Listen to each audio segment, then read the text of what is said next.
ኢትዮጵያን ወደ አዲስ የፖለቲካ ምዕራፍ የሚወስዳት ብቸኛው መንገድ አንድና ያው አንድ ነው፣ ሀገራዊ ምክክር።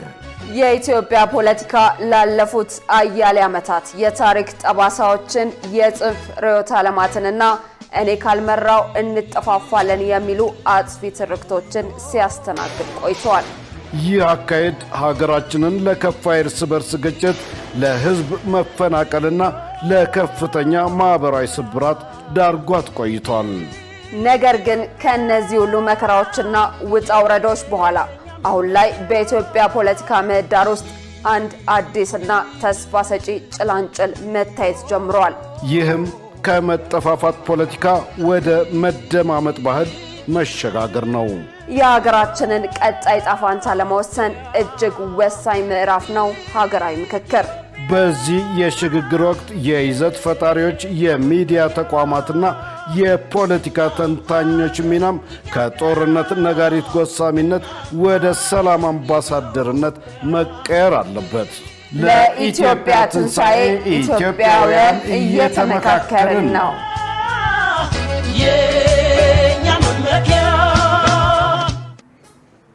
ሰላም ጤና ይስጥልኝ ውድ ተመልካቾቻችን፣ ከኢሳት ነጻ የህዝብ ሚዲያ ለሰዓቱ የተዘጋጁ ዜናዎች ይዘን ቀርበናል። ከዜናዎቹ ጋር ሰላማዊት ሙሉጌታ ነኝ። አብራችሁን ቆዩ።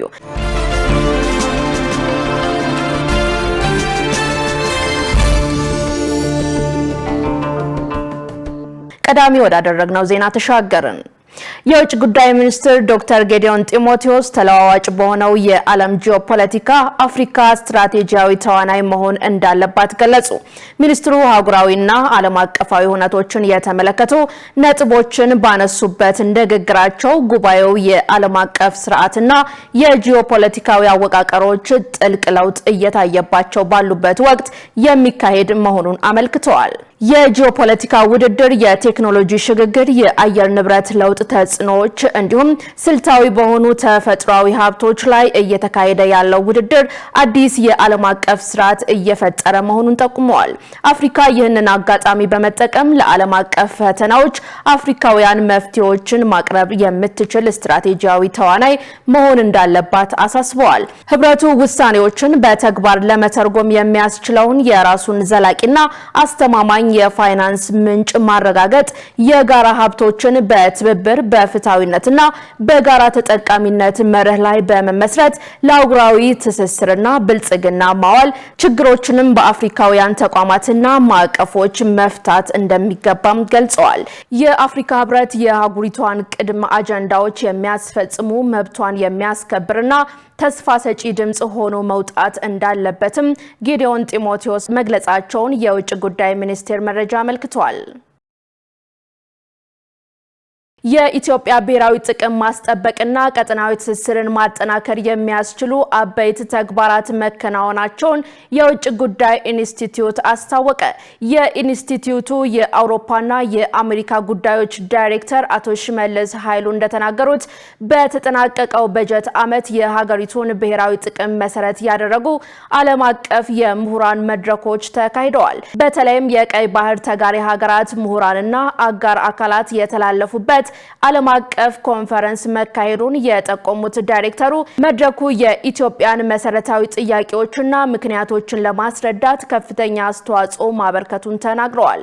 ከዚህ በተጨማሪም በቀጠናው ሀገራት መካከል ያለውን ዲፕሎማሲያዊ ግንኙነትና ወንድማማችነትን ለማጠናከር ከአፍሪካ ቀንድ የመጡ ወጣት ዲፕሎማቶች የልምድ ልውውጥና የአቅም ግንባታ ስልጠና እንዲያገኙ መደረጉ ተገልጿል። አቶ ሽመልስ አክለው እንዳሉት ኢንስቲትዩቱ በኢኮኖሚ ዲፕሎማሲና ቀጠናዊ ትስስር ላይ ያተኮሩ ከ10 በላይ ጥናቶችን አስገምግሞ ይፋ ያደረገ ሲሆን ለፖሊሲ አውጪዎች የሚሆኑ ጠቃሚ ግብዓቶችንም አቅርበዋል። በመጨረሻም በሀገሪቱ ከተካሄዱ የኢኮኖሚ ሪፎርም ጋር ተያይዞ እስካሁን ጥቅም ላይ ያልዋሉ የኢኮኖሚ እድሎችን በባለሙያዎች የማጥናት ስራ እየተሰራ እንደሚገኝ በመጠቆም ኢንስቲትዩቱ የኢትዮጵያን ዲፕሎማሲ በጥናትና ምርምር የተደገፈ ስራውን አጠናክሮ እንደሚቀጥል አረጋግጠዋል መባሉን ከኢዚያ ያገኘነው መረጃ ያመለክታል። 49ኛው የአፍሪካ ህብረት ስራ አስፈጻሚ ምክር ቤት መደበኛ ስብሰባ በአዲስ አበባ መካሄድ ጀመረ። ዛሬ የተጀመረው የምክር ቤቱ ስብሰባ ዘላቂ የውሃ አቅርቦትና ደህንነቱ የተጠበቀ የንጽህና አጠባበቅ ስርዓቶችን ማረጋገጥ ለአጀንዳ 2063 ግቦች ስኬታማነት በሚል የህብረቱ ዓመታዊ መሪ ሐሳብ ስር የሚከናወን ይሆናል። በአፍሪካ ህብረት ኮሚሽን አዘጋጅነት በሚካሄደው በዚህ የሁለት ቀናት ስብሰባ ላይ የአባል ሀገራት የውጭ ጉዳይ ሚኒስትሮች በመሳተፍ ላይ ይገኛሉ። ሚኒስትሮቹ በሁለቱ ቀናት ቆይታቸው ቅድሚያ በሚሰጣቸው ቁልፍ አጀንዳዎች የአህጉሪቱን ትስስር ማፋጠን በሚያስችሉ ጉዳዮችና በአጀንዳ 2063 አፈጻጸም ሪፖርት ላይ ይመክራሉ ተብሎ ይጠበቃል። ከዚህ በተጨማሪም የቀድሞው የአፍሪካ አንድነት ድርጅትና የአሁኑ የአፍሪካ ህብረት ስምምነቶችና የአሰራር ማዕቀፎች ያሉበትን የትግበራ ደረጃ የሚገመግሙ ይሆናል። አዲሱ አሰራር ቀደም ሲል በየዓመቱ በሰኔና በሐምሌ ወር ይደረግ የነበረውን የመሪዎች ስብሰባ በማስቀረት በምትኩ ህብረቱ ከክፍለ አህጉራዊ ተቋማት ጋር አብሮ የሚሰራባቸውን አዳዲስ የጋራ ስብሰባዎች እንደሚካተቱ ማድረጉ ተገልጿል። ከዚህ ስብሰባ የሚገኙ ውጤቶችም የአፍሪካን የረጅም ጊዜ መሪ እቅድ ስኬታማ ለማድረግ ከፍተኛ አስተዋጽኦ እንደሚኖራቸው ከህብረቱ የተገኘ መረጃ ያመለክታል። በሌላ ዜና ኢትዮጵያ በቀይ ባህር ላይ የነበራትን ጂኦፖለቲካዊ የበላይነት እንድታጣ ያደረጋት በህጋዊ ሰነድ ያልተደገፈ ስምምነት መሆኑን ፖለቲከኛ ሌንጮ ለታ ገለጹ።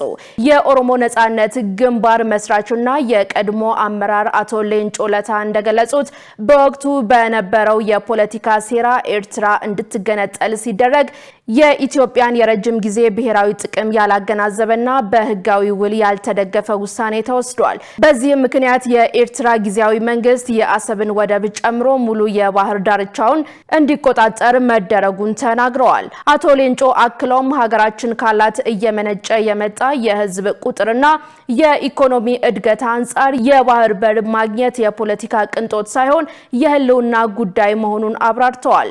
ጠቅላይ ሚኒስትር አብይ አህመድ ከዚህ ቀደም የኢትዮጵያን የባህር በር ያሳጣት ውሳኔ በህዝብ በፓርላማ ወይም በካቢኔ ያልተወሰነና ህጋዊ መሰረት የሌለው መሆኑን መጠቆማቸው ይታወሳል።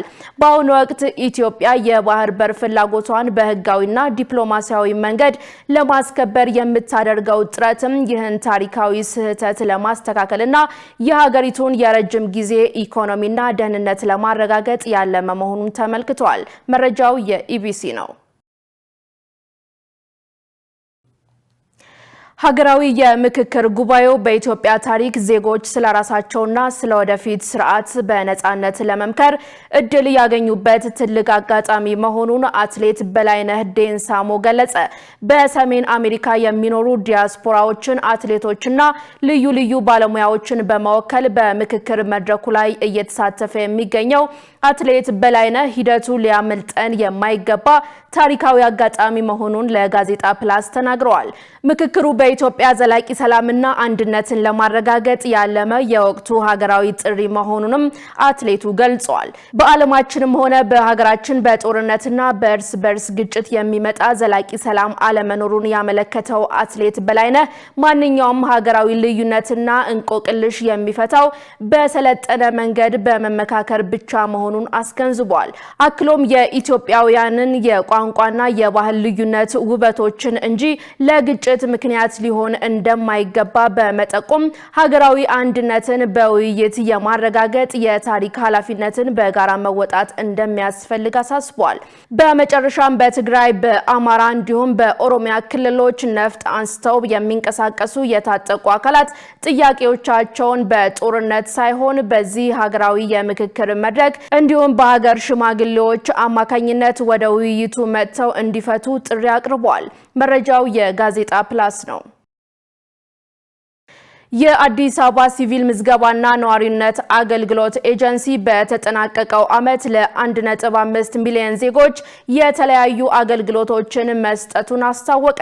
የኤጀንሲው ዋና ዳይሬክተር አቶ ዩሱፍ ንጉሴ የዓመቱን አፈጻጸም አስመልክተው በሰጡት መግለጫ በበጀት ዓመቱ የልደት፣ የጋብቻ፣ የፍቺና የሞት ምዝገባዎችን ጨምሮ የዲጂታል መታወቂያና የነዋሪነት አገልግሎቶች መሰጠታቸውን ገልጸዋል። አገልግሎቱን ይበልጥ ተደራሽ ለማድረግም ከመደበኛው ማዕከላት በተጨማሪ በጤና ተቋማትና በፍርድ ቤቶች ውስጥ አሰራሩን በመዘርጋት ለዜጎች ምቹ ሁኔታ መፍጠሩን ዳይሬክተሩ አብራርተዋል። አክለውም ኤጀንሲው የኦንላይን አገልግሎት በመጀመር ዜጎች ወሳኝ ኩነቶችን በዲጂታል አማራጭ እንዲያገኙ ማስቻሉን ጠቁመዋል።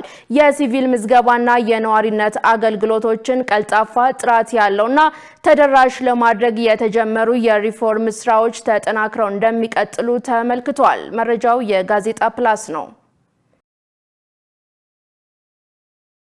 ውድ ተመልካቾቻችን ከኢሳት ነጻ የህዝብ ሚዲያ ወደ እናንተ የሚተላለፈው የሰዓቱ ዜና አሁንም እንደቀጠለ ነው። አሁን ደግሞ ወደ ውጭ ዜናዎች ተሻገርን። ፕሬዝዳንት ዘለንስኪ ከዶናልድ ትራምፕ ጋር በዋይት ሃውስ ዛሬ ሊገናኙ መሆኑ ተሰማ። በሌላ በኩል አሜሪካ የገቡት ኔታንያሁ ኢራን ከትራምፕ ጋር የመገናኘታቸው ዋነኛ አጀንዳ እንደሆነች ተናግረዋል። ሸሪፍ ኢማም ተጨማሪ አለው።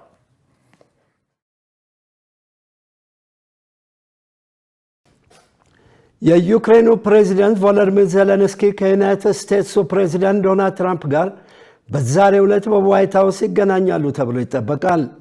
ይህ ግንኙነታቸውም በሩሲያ ላይ አዲስ ደግሞም ጠንካራ ማዕቀብ ለመጣል ከተደረገው ዝግጅት ጋር ተገጣጥመዋል ተብሏል። ዜሌንስኪ በዩናይትድ ስቴትስ ሴኔተር ሊንድሴ ግራሃም የቀብር ስነ ስርዓት ላይ እንደሚገኙና ከሴኔቱ ጋር ለመገናኘት ቀጠሮ እንደተያዘላቸው ሮይተርስ የዜና ወኪል ዘግቧል። በሩሲያ ላይ ማዕቀብ ለመጣል የድምፅ አሰጣጡን ሕግ አውጪው ለወራት አቆይቶት ነበር። ይህ ማዕቀብ እንዲጣል በዋነኛነት ጉዳዩን የመሩት ደግሞ ግራሃም የቀብር ስነ ስርዓት ጋር ተገጣጥሟል። የሩሲያ የማዕቀብ ረቂቅ ሕግ ተግባራዊ ከተደረገ ቻይናና ህንድን ጨምሮ ከአምስቱ ትላልቅ የሩሲያ የነዳጅና የጋዝ አስመጪዎች ምርቶች ላይ 100% ታሪፍ በመጣል በሞስኮ ላይ የሚኖረው ጫና ከፍ ይላል። ትራምፕ በመጨረሻ ላይ ባደረጉት ጣልቃ ገብነት በተመሳሳይ ረቂቅ ሕጉ ላይ በኢራን ላይ ማዕቀብ እንዲደረግ አሳስበዋል። ዜሌንስኪ ባለፈው ሳምንት ለትራምፕ አጋር ላውራ ሉመር እንደተናገሩት እርምጃው ጥሩ ሐሳብ ነው ብለዋል። ቅዳሜ ዕለት ዩክሬን በካስፒያን ባህር የኢራን መርከብ ላይ ጥቃት ፈጽማለች። በእስራኤል የዩክሬን አምባሳደር የኤቭጌን ከሪንቾኮ እንዳሉት መርከቧ ድሮና ወታደራዊ ቁሳቁስ ጭና ነበር ከኢራን ወደ ሩሲያ ብለዋል። ኢራን ግን አጸፋዊ እርምጃ እንደምትወስድ ዝታለች። የኢራንን መርከብ በመምታት ኬቭ ለራሷ ብቻ ጥሩ ተግባር አልፈጸመችም። የዋሽንግተን ቁጥር አንድ ጠላት የሆነችውን ዩናይትድ ስቴትስ ያስደሰተ ተግባር እንደፈጸመች የቀድሞ በካዛኪስታንና በጆርጂያ የአሜሪካ አምባሳደር የነበሩት ዊሊያም ኮርቲኒ ለአልጀዚራ ተናግረዋል። አሜሪካ ለዩክሬን ከሩሲያ ጋር ላለባት ጦርነት የገንዘብ ድጋፍ ማድረጓን አቁማለች። ነገር ግን ለረጅም ጊዜ የሚያግዙ ወሳኝ የተባሉ መረጃዎችን ትሰጣለች። ወደ ዩክሬን የሚተላለፉ የጦር መሳሪያዎችን ለአውሮፓ ትሸጣለች። በሌላ በኩል የእስራኤሉ ጠቅላይ ሚኒስትር ቤንያሚን ኔታንያሁ ሰኞ ዕለት ዩናይትድ ስቴትስ ደርሰዋል። ኔታንያሁ እንዳሉት ከኢራን ጋር ግጭቱ ውስጥ ከገቡ ለመጀመሪያ ጊዜ ከአሜሪካው ፕሬዚደንት ዶናልድ ትራምፕ ጋር ፊት ለፊት ይገናኛሉ። ኔታንያሁ ትራምፕ ወደ ዋይት ሃውስ ከተመለሱ በኋላ ሲገናኙ ይህ ለ8ኛ ጊዜ ነው። የመጀመሪያ ጊዜ ግንኙነታቸው ከፌብሩዋሪ ወር ጀምሮ አሜሪካና እስራኤል በኢራን ላይ ድብደባ ከመጀመራቸው በፊት ነው። በዚህ ውስብስብ በሆነ ወቅት ሁላችንም በጥበብና ባረቆ አስተዋይነት መንቀሳቀስ አለብን። በአጀንዳ ላይ በሚቀርቡ ጉዳዮች ላይ በሙሉ እንነጋገራለን። በቅድሚያ ግን የኢራን ጉዳይ ነው። ግባችን በአካባቢያችን ያለውን ደህንነትና ሰላም ማረጋገጥ ነው ብለዋል ኔታንያሁ ከጉዟቸው በፊት በቪዲዮ በተቀረጸ መግለጫቸው። ዜናውን ስናዘጋጅ አልጀዚራና አረብ ኒውስን በመረጃ ምንጭነት ተጠቅመናል።